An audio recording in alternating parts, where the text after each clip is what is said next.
Section 2. Expanding Public Education. Before you read, in the last section you read about how technology transformed cities and the world of communications. In this section you will read about the growth of public education in America. Expanding public education. How did education change in the late 1800s? During the late 1800s, reformers tried to improve public education. At that time, most children in the United States received little education. Many children did not even attend school. Those who did left after only 4 years. Eventually, the situation began to improve. Between 1865 and 1895, 31 states passed laws requiring children from 8 to 14 years old to attend school for at least 3 months out of every year. By 1900, almost 3/4 of American children between those ages attended school. Schools taught reading, writing, and arithmetic. By the turn of the century, the number of schools had increased greatly. The number of kindergartens grew from 200 in 1880 to 3,000 in 1900. The number of high schools increased even more. In 1878, there were 800 high schools in the United States. By 1898, that number had grown to 5,500. The high school curriculum also expanded. It included courses in science, civics, home economics, history, and literature.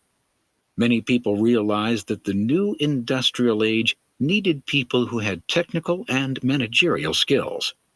As a result, high schools also included courses such as drafting and bookkeeping. This prepared students for industrial and office jobs. The growth of public education mainly affected the nation's white communities. During the late 1880s, only 34% of African American children attended elementary school. Fewer than 1% attended high school. Unlike African Americans, immigrants attended schools in large numbers. Some immigrant parents hoped that school would Americanize their children. Many adult immigrants also went to school. They attended night classes to learn American culture and English. Some employers offered daytime programs to Americanize their workers. Question 1. Provide 2 examples of how public education changed in the late 1800s. Expanding higher education. What changes did colleges make? At the turn of the century, only about 2% of Americans attended college. Most college students came from middle-class or wealthy families. Colleges prepared well-to-do young men for successful careers in business.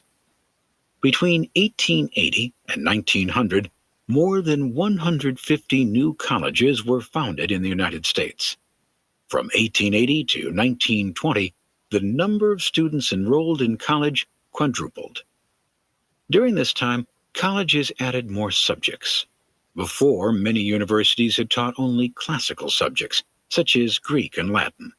Now they began teaching more modern subjects. In response to the needs of expanding big business, the Research University emerged, offering courses in modern languages, physical sciences, and the new disciplines of psychology and sociology. Professional schools in law and medicine were established.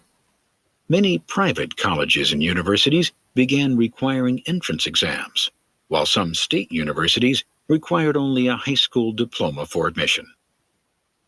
Thousands of freed African Americans began attending college in greater numbers after the Civil War. With the help of the Freedmen's Bureau and other groups, blacks founded Howard, Atlanta, and Fisk universities between 1865 and 1868. Still, blacks were excluded from many private institutions. Financially, it was difficult for private donors to support or educate enough black college graduates to meet the needs of their communities.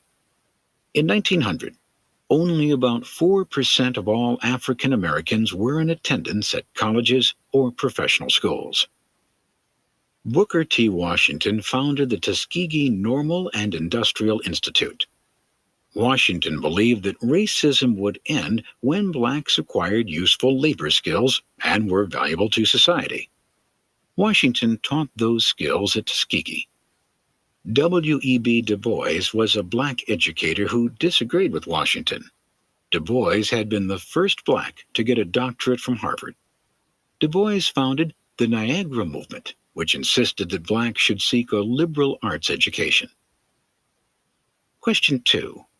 Name 2 ways in which colleges changed during the late 1800s.